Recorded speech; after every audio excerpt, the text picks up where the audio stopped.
Good morning.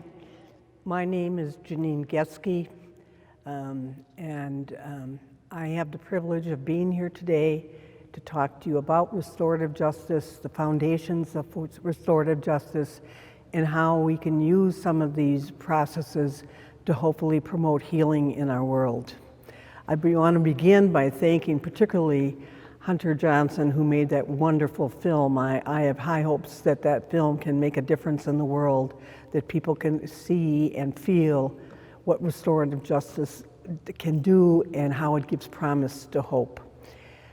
I thought I'd start by just telling you a little bit about myself. I am the daughter of school teachers. My mother was an immigrant, and I too was educated as a school teacher. I went off to law school, never having met a lawyer, and thinking that I could enter a profession that would work at helping people.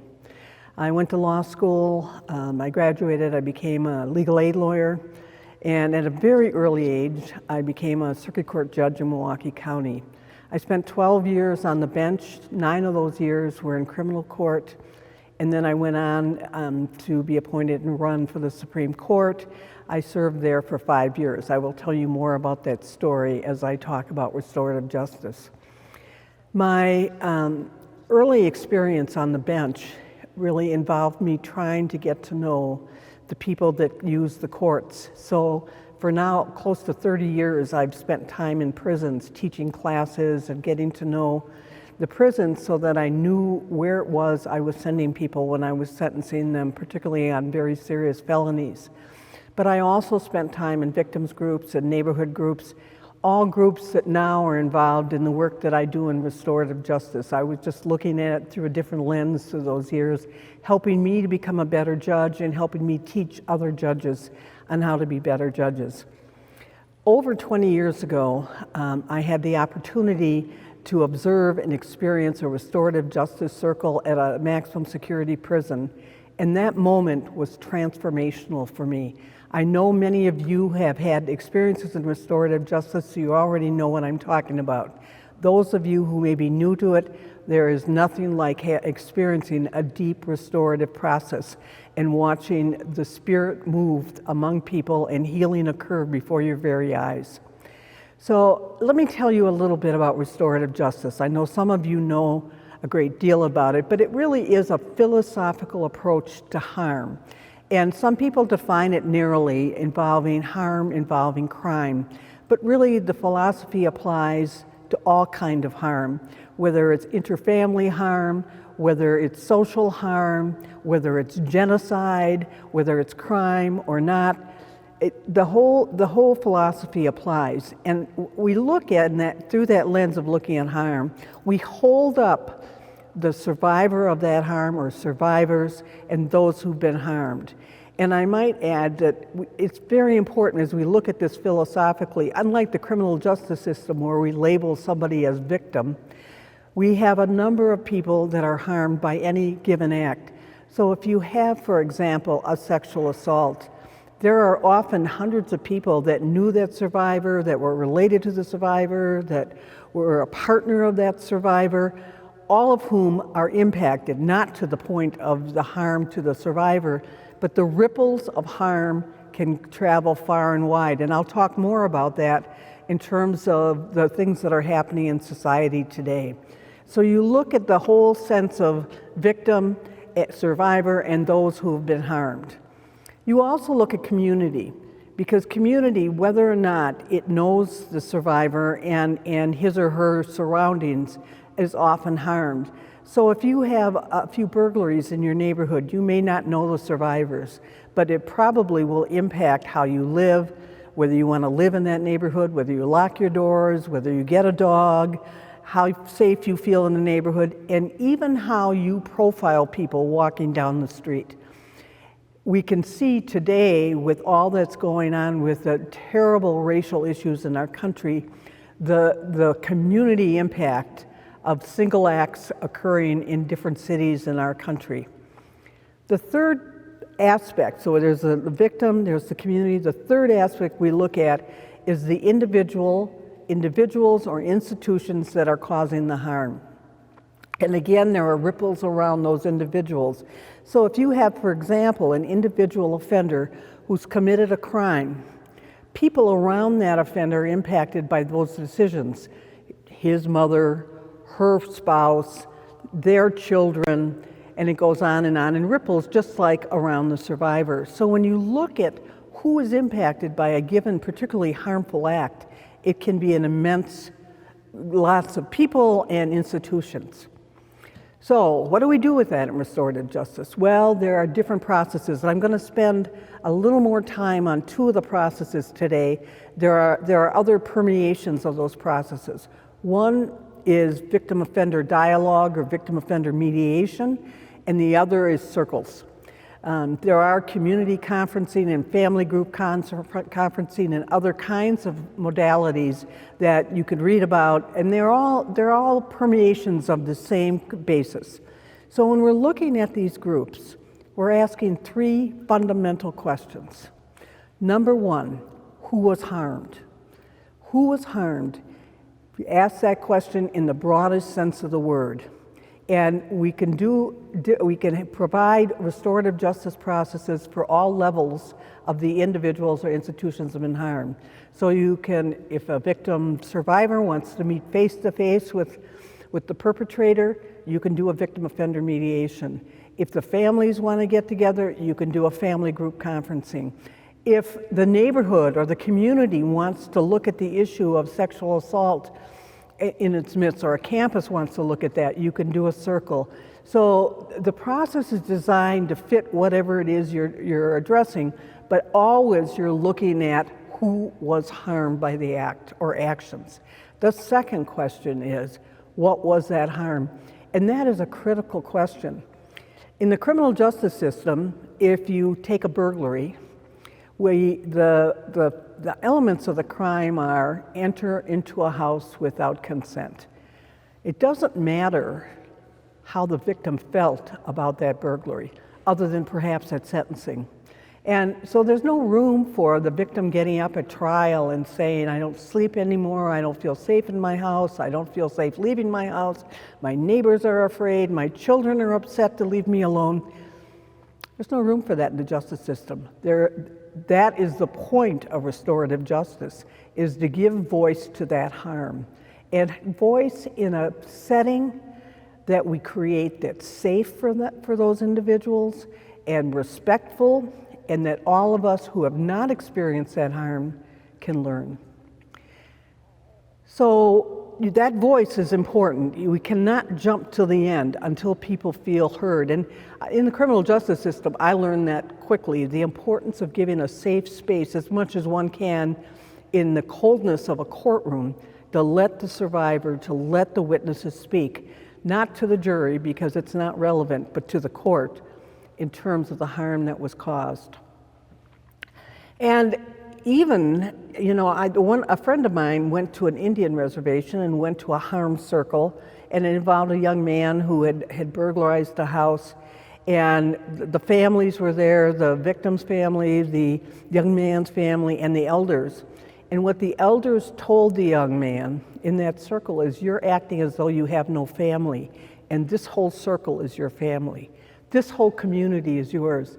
And the irony of doing this today is that yesterday we reflected on 9/11, and not only the incredible harm that happened on that day, but the gathering of community and listening to stories and how we pulled together as a country was a restorative event that unfortunately we have let fade away into chaos again. But it is that kind of gathering as community to listen to the harm and to help repair the harm. And that is the third element of the restorative justice analysis, is identifying those who have been harmed and what the harm is. And often the harm is not what people think it is.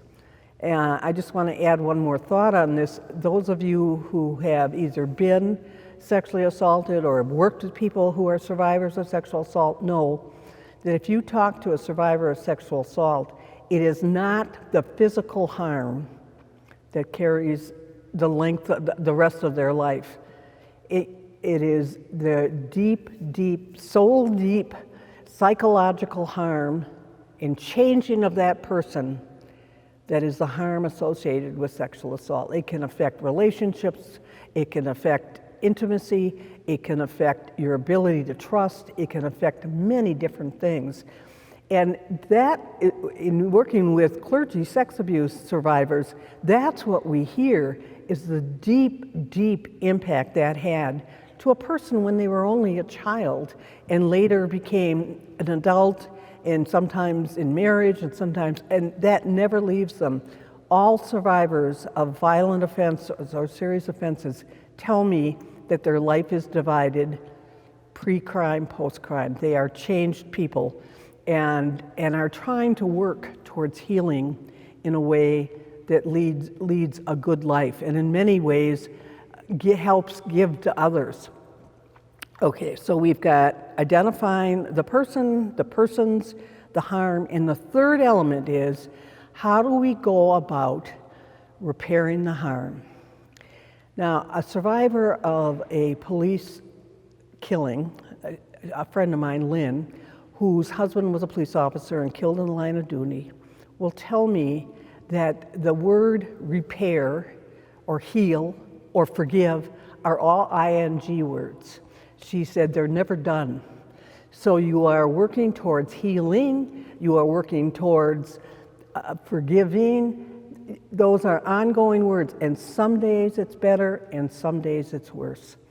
And I think it's important for all us to recognize that somebody who's been deeply impacted by harm, whatever that harm may be, you're never 100% healed, you're never 100% able to forgive somebody. You may be able to say you forgive and move on, but you're a changed person. You will look at things differently than you did before that harm. So that's sort of the basic concept of restorative justice. Well, so how does that get applied across the board? Well, there are lots of permeations, and I'm going to tell you a few stories. One involving the initial kinds of circles I got involved in when I became such a great champion of restorative justice.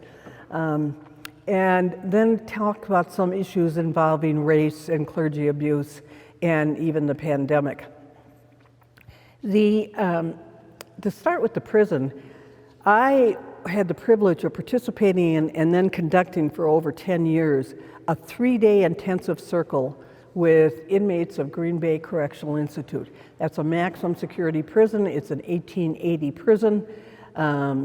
And they're in pretty miserable conditions. But we would gather in a room in a circle along with community members and 3 what I call surrogate survivors. That is, survivors of violent crime, but the perpetrators of their crimes were not in the room. And for 3 days, we would tell stories. The survivors would reflect on the harm that they've caused. And let me just share one of those stories to give you a sense of how moving those stories can be. And I'm going to go back to my friend Lynn. Lynn tells the story about how she was a young mother in Eau Claire, Wisconsin. Her husband was a police officer. She was in her 20s. She had 2 young children. And how one night she said goodnight to her husband as he went out on duty. And she said, "Don't worry, honey. Be careful out there, but don't worry." And he said, "God and I are like this." And out the door he went. And how several hours later occurred on her door, and she knew at 3 o'clock in the morning that was only going to be bad news. She pulled the covers over her head. She talks about, she tells the men in the prison and the community members in that circle how she hopes that it's a dream and it's not true. She goes down the stairs and she goes to see the captain with his ashen face and a female officer to stay with the children. And what it's like racing to the hospital. Many of you have experienced that in the middle of the night. Your heart beating, your head spinning, you're trying to think of what you're going to see. And the captain's saying, "It's bad, Lynn, we got to get there." And how she bursts into the ER, and her husband is laid out on the table with his chest cut open. They literally have his heart in their hands, and there is blood flowing all over the room. They didn't see her, and she walked up to the top of his head, and she said, "I knew he was gone." They were working on him, but I knew he wasn't going to come back. And she kissed the top of his head, and she walked out. And she's walking down the hallway, and she's trying to take this in that she just kissed him goodnight. And how was she going to tell the children, and what was going to happen, and all the things that happen when you've had that horrible news. And she hears the squeaking noises, because survivors will talk about sensory perceptions that stick with them. And she hears squeaking noises, and she thinks, what is that? And she looks down, and her tennis shoes are tracking his blood down the hallway. You can look behind her and see the footprints. And to this day, probably 30 years later, she walks across a linoleum floor and squeak, squeak, squeak with her wet tennis shoe. She's back there thinking about her husband and the day he died. She will tell story after story, as all our survivors are. Survivors who want to share their stories have deep, personal, minute-by-minute explanations of things they've told. And some of them are not pretty. Some of them are not pretty in terms of how law enforcement responded, how the district attorney responded. And so when we're looking at harm, and this is going to be a theme that's important today, we're not just looking at the harm by an individual who harmed somebody, but what is the institutional response to that harm? Whether it's the police department, whether it's a district attorney, whether it's a judge. There are so many stories about there where the responses are so hurtful that they often rate close or even overpass the nature of the crime. One of the sexual assault survivor told me once that she was married, she had kids, she went to get a soda, she was abducted in an alley at knife point, she was raped. She went to the hospital, and while she was lying on the bed waiting for the doctor to come in, one of the nurses said, "Uh-oh, that doctor who's so insensitive to survivors is on duty tonight." She actually went into that exam with him and denied 3 times that she'd been raped. She did not want a man to touch her that night. Just think of that. The woman was sexually assaulted and could not trust that the man who has an MD on his name would be willing to look at her sensitively and treat her well. We all know those stories. We've heard those stories. And of course, Paula later is going to talk about the stories from the church and the institutional response, whether it be at the local level or even in Rome.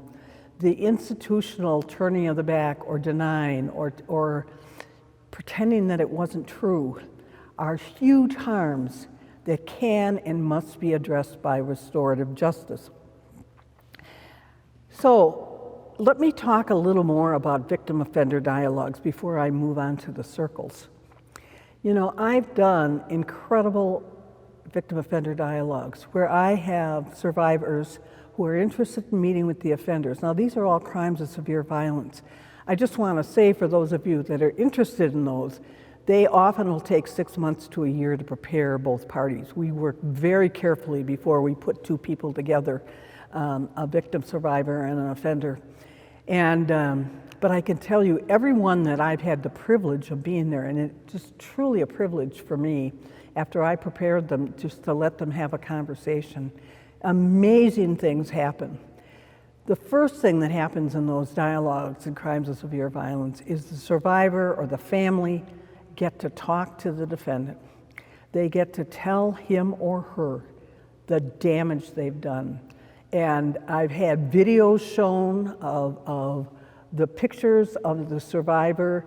I've seen funeral announcements. I've seen photos, because so very often a murderer has never seen the face or spent any time with the victim before he or she was killed. And so the surviving family gets to introduce this person to the offender, and then to talk about the deep, deep harm that it has caused that ripples through the family and even the years. Many times these are done years later. And to be able to look the person in the eye and say, "This is what you took from me." And then to say, why? What happened? And to ask those very difficult questions.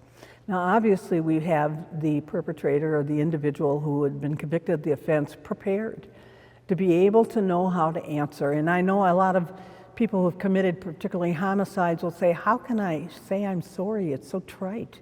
I mean, what can I say? And I encourage them to say what they're telling me, that they know saying I'm sorry cannot fix what they did. But often their tears, as they watch the movies, as they look at the pictures, as they listen to a survivor, that they have the courage, and it is great courage by a perpetrator to sit across from a survivor and answer those questions and tell them about their lives. But then something happens in that dialogue. We get through that horrible experience, and then two people who are now slightly acquainted start talking to each other. And they'll even talk about mutual neighborhoods they lived in, or ask questions about each other, or where'd you go to school, and what about your child? A lot of victims want to know about the offender's children, and do you get to see them? And there's a whole dialogue that is heartwarming, that is mutual, and you can just feel the anger and the rage slightly reduced in the survivor's voice, and the strength of an offender who's been scared to death of doing that slightly rise. There are many of those, not all of them, many of them that end in a hug, which is just an incredible experience when I think about the moments in the courtroom and what I saw in the courtroom to see that happen. I just want to tell you one more victim offender dialogue story. And it's not one I did. It was, some of you may know about it, but it's a case in Texas where a young woman who was pregnant was abducted, was brutalized, tortured, raped, and murdered, and left on the side of the road. Her mother and her daughter, who was very tiny at the time of the homicide, now a young adult, decide they want to meet one of the offenders. And there's lots of preparation that happens. But they have one really important question they want to ask. They want to ask what were her last words. And her last words, I'll tell you, they look at him and say, what were her last words? And he said, and it was a young man who was very developmentally limited and was on drugs and alcohol. He said, but I'll never forget what she said. And they said, well, what was it that she said? And he said, she looked at us and said, I forgive you and God will forgive you. And these women, this is filmed, the women fell into each other's arms, weeping, hearing the last words of their mother and daughter. But the mother, after this was all over, said, we knew she was tortured. We knew her last minutes were absolutely horrific.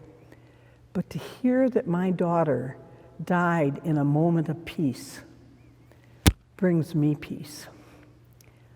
That's the gift of that dialogue that can be so powerful and so healing. And, I recently watched a tape of two women for whom I did a victim offender dialogue, and they talked about being changed after the dialogue. And again, it was a homicide of their father, how they put a picture of their dad up on the wall that they hadn't had up for 10 years. They talked about suddenly not being afraid all the time that somebody was going to come and get them, the fear that reduced. And so that's the hope of victim offender dialogue when appropriate. It's very effective, and you can all, if you don't know, there are ways to use it in schools and lots of other forums. But let me spend time on the circles. The healing circles, primarily that's what I'm going to address, are a gathering of people. It's based on Native American, First Nation, Maori tribe, and other groups' traditions, very ancient traditions of gathering together community. And again, there can be much thought about who's in the circle, but you get a variety of people. I have done a number of circles in Central City, Milwaukee, both on the north and south side, involving returning gang members from prison, police officers, community members. And in those circles, in a circle, There's an introduction that I don't have the time to give you, but it's a sense of creating a sacred space for the people there. Doesn't mean people have to be religious. There doesn't have to be any religious aspects. For some of us, for me, it is very much part of my faith. But everybody can be where they want, but it is a very sacred space to me. And we often have something in the middle. I like to use a candle that talks about the light of truth and the light of hope. It has that aspects of speak your truth and let's have hope from what's happening. A talking piece is used. Sometimes the natives often use an eagle feather or a talking stick with very religious, spiritual symbols on it. People use all different pieces, but the important thing about the piece is that it gives you the ability to speak from your heart.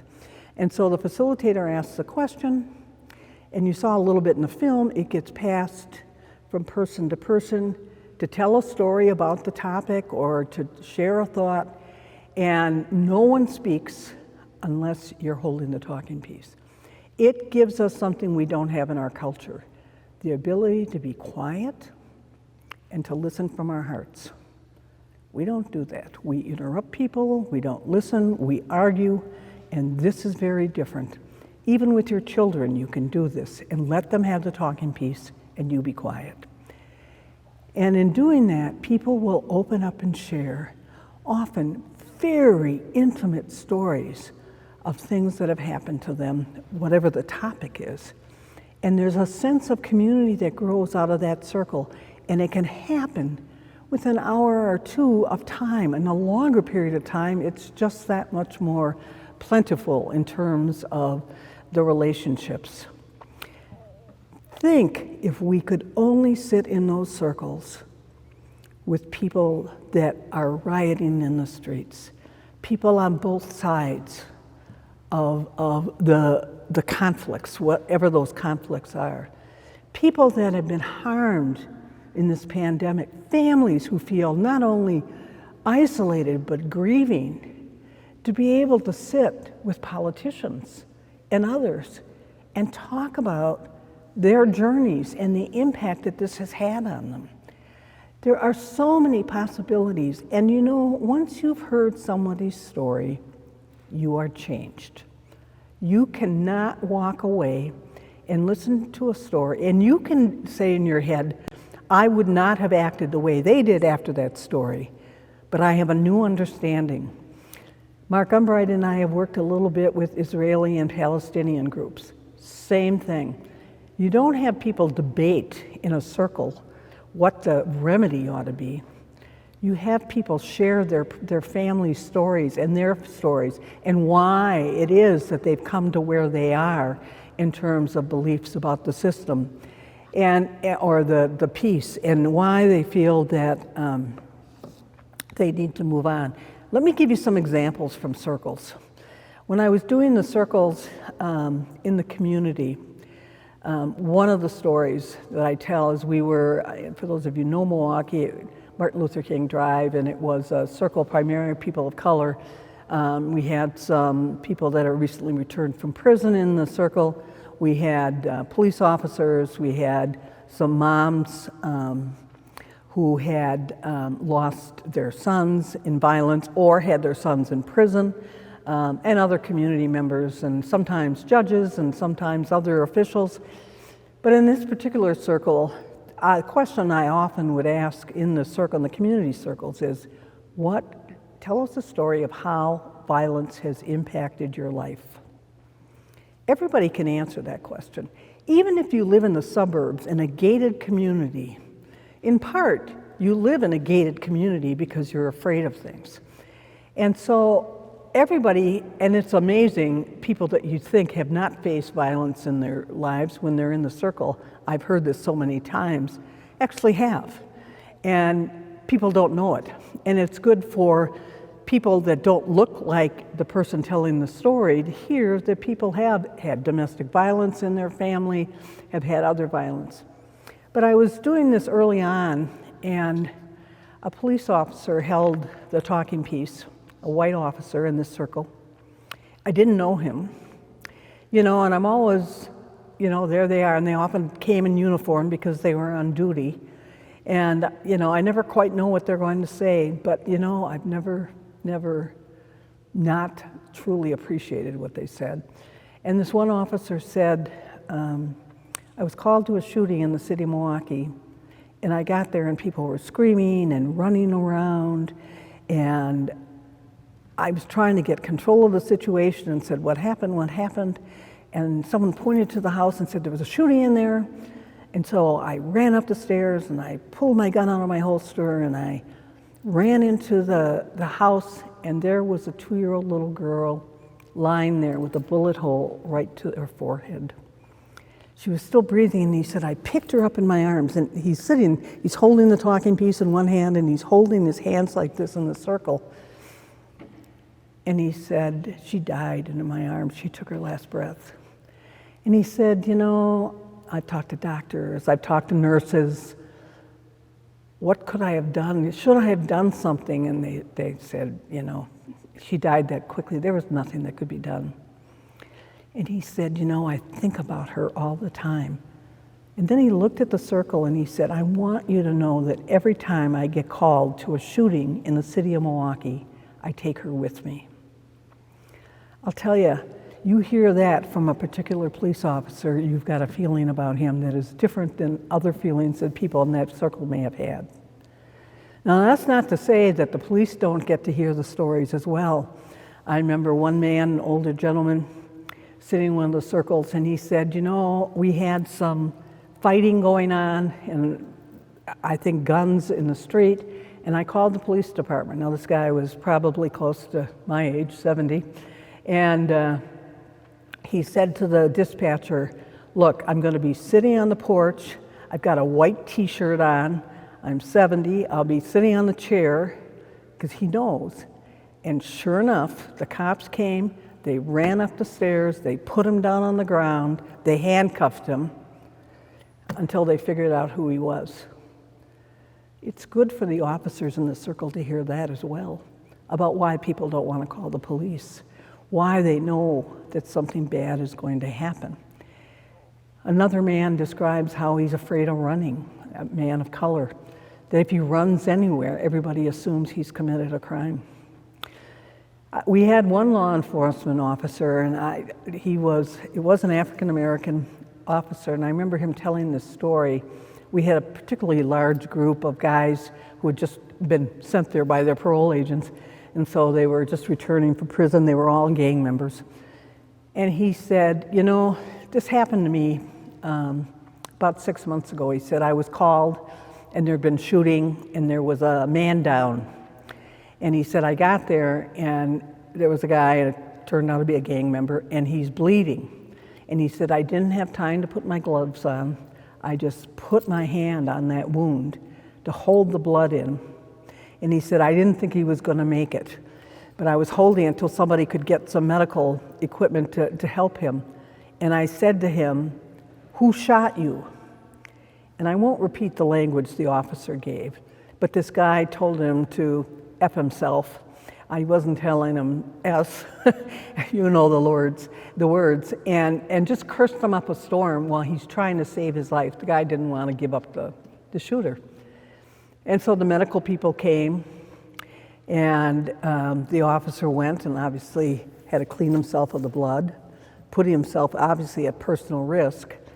And 6 months later, he's walking down the street. And so he's telling this for the circle. He's walking down the street, and he sees the guy whose life he saved. And the guy starts giving him grief and calling him names again. And the officer said, don't you know who I am? And the guy just, wasn't interested and just swore at him. And he said, I saved your life. And the guy just swore and walked out. It was so good for the gang members sitting in our circle to hear that. They were appalled when they heard that story, that this officer, man of color, had risked his life to save a gang member, and that this guy couldn't even say thank you.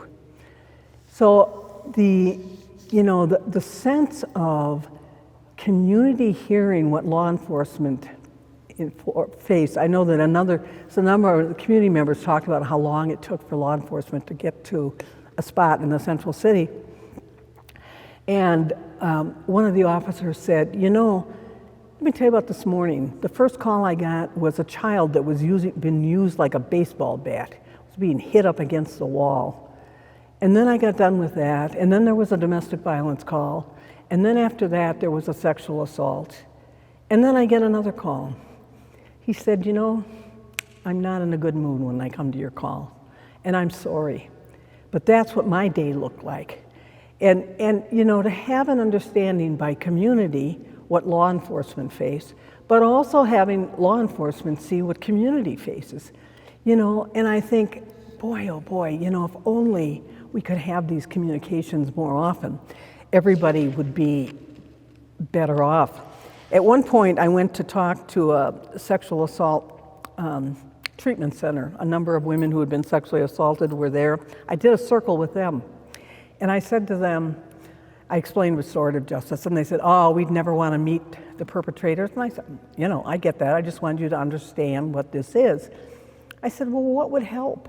And they said, we would love to sit down face to face with the cops that first interviewed us and didn't believe us, or thought that we were hookers, or that we shouldn't have been out that late at night. Because when those offenders turned out to be serial rapists or, you know, known offenders, no one came back to say, gee, we're really sorry we treated you that way. That's another example of that institutional harm. So, you know, that secondary harm, institutional harm, whatever you call it, it is real. And I can tell you that for a lot of survivors, they can understand and work through an individual or some individuals harming them. But when they turn to whatever that is, the bureaucracy, the institution, the family, whoever it is that you expect to be there for you, and they are not, and that they even harm you further, that causes a whole sense of harm that has to be dealt with and is all very, very hard for people to recover from. I remember handling a sexual assault case in my courtroom at one point. I'll never forget, defense lawyer didn't make this mistake a second time. He came in and he said, well, Judge, this wasn't like a guy jumped out of the bushes and raped her. You know, they were out together first. I let him finish and I said, are you kidding me? She was with someone she trusted, someone that she thought was a friend, and he sexually assaulted her. It would have been easier to deal with some stranger out of a bush that she can say, I'm going to try to build a world where I'm more protected. There's no guarantee, but excuse me. But then to deal with somebody you trust. That's why people who have been abused by priests, by counselors, by people close to them, it ripples a lot more than just the sexual assault. It's your faith, it's your trust, it's your ability to move on into new relationships. But I can tell you that working with probably hundreds of survivors over the last 20 years, survivors who want to participate in restorative justice will always tell me, the ones who decide, now this is not for everybody, and a lot of survivors may not want to do this, but everyone that I've worked with have always said, this helped. This was part of my healing. And I think everybody who was present, whether you were a community member, whether you were an offender, whether you were a family member, came to a deeper understanding of what the harm is and what the implications are. So let me finish with a few thoughts about this. Many of you come from backgrounds of helping professions or interest in justice issues, and many of you may have restorative justice training. I think it is important that we continue to advocate for opportunities for victims to be able to talk. Now, I like panels where people can talk. Mothers Against Drunk Drivers were early on in their panels of survivors that would talk to an audience of those convicted of drunk driving. But I can tell you that my experience is, if it's possible to create a circle where everybody's involved, where community members are involved, where people who have caused harm and certainly been harmed themselves can talk. I can tell you one of the important parts of the circles in the prison were my community members who would suddenly understand the great trauma of the lives of the men in prison. What they have gone through as children, and it's true in the women's prison as well. Many of the individuals that we have incarcerated in our prisons have suffered incredible traumas that those of us who haven't would not have been able to withstand. And so to be able to bridge that gap and understand, then we're in a much better position to build community. And when in the restorative justice we talk about healing, it's not just about the accountability, which is an important piece of the perpetrator. It's the accountability of the community to promote healing and moving forward. We all have that responsibility because we're all impacted by all of this. And so I encourage all of you who are spending a Saturday morning with us, hopefully with a cup of coffee and in a comfortable chair, that you think about ways that you too can incorporate restorative justice into the harm, whether it's the racial issues, whether it's COVID, whether it's family disputes. And I can tell you that you will find that you will gain much more than you give, and that you will help heal the community that we all live in. Thank you.